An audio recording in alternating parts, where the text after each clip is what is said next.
À Libreville, comme dans toutes les autres villes du pays, le manque d'eau n'est plus qu'un simple désagrément, mais une crise quotidienne. Dans de nombreux foyers gabonais, des robinets sont à sec pendant des jours, parfois des semaines. Le constat est amer. L'eau potable, pourtant essentielle à la vie, devient rare. Et dans ce vide laissé par le service public, un nouveau marché s'impose avec force, celui des entreprises de livraison d'eau, communément appelées cubiténaires. Ces camions-citernes, de plus en plus nombreux dans la capitale, sillonnent des quartiers populaires, résidentiels et zones industrielles. Une activité en pleine expansion qui soulève une inquiétude majeure. Aucune information fiable n'est fournie sur la qualité, la provenance et la potabilité de l'eau distribuée.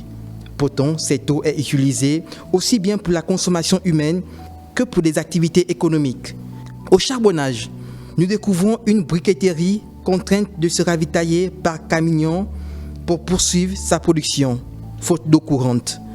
À quelques pas de là, des jeunes habitants remplissent quelques bidons. Cette eau leur sert à cuisiner, faire la lessive et assurer l'hygiène quotidienne. Tous déplorent la même situation. Nos enfants boivent ça, on se lave avec, on prépare avec, on ne sait même pas quels sont les microbes qui se trouvent à l'intérieur. Donc, honnêtement, nous, ça ne nous plaît pas. Moi aussi, ça ne nous plaît même pas. Nous, on veut que l'eau revienne dans les tuyaux, l'eau de la pompe. Nous décidons de suivre un camion en pleine livraison. Après plusieurs détours, il s'arrête devant une entreprise de fabrication de glaces.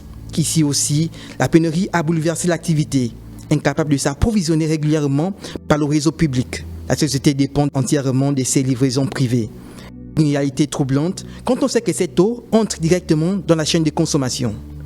L'usine d'Ambomo, en construction à 15 km de Ntoum, annonce une capacité de production de 35 000 m3. Mais sur le terrain, les populations continuent de payer le lourd tribut à cette pénurie persistante. L'eau là n'est pas vraiment bon à la bouche. On est obligé d'acheter nos bidons d'eau pour donner aux enfants et nous-mêmes aussi on boit. Maintenant l'eau là, on est obligé de laver les habits avec. Dans les bas quartiers, nous sommes contraints parfois de payer de l'eau avec les distributeurs. C'est que la qualité de l'eau, nous ne savons pas. Nous sommes contraints de payer de l'eau par ceux qui ont des forages.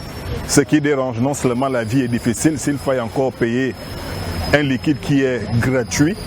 Vraiment, les mots me manquent. Les écarts de prix sont révélateurs. 1000 litres d'eau coûtent en moyenne 500 francs auprès de la société d'eau et d'énergie. En revanche, auprès de ces entreprises de livraison privée, ce même volume est facturé jusqu'à 10 000 francs, 20 fois plus cher. Aucune garantie sur la qualité d'eau livrée.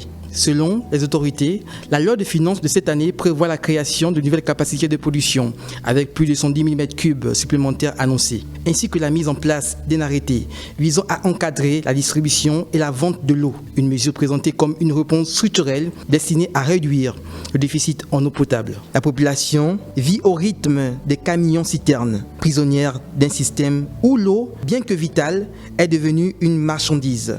Une situation qui interroge profondément sur la gestion d'un service public essentiel et sur les risques sanitaires qui fait peser ce marché non régulé.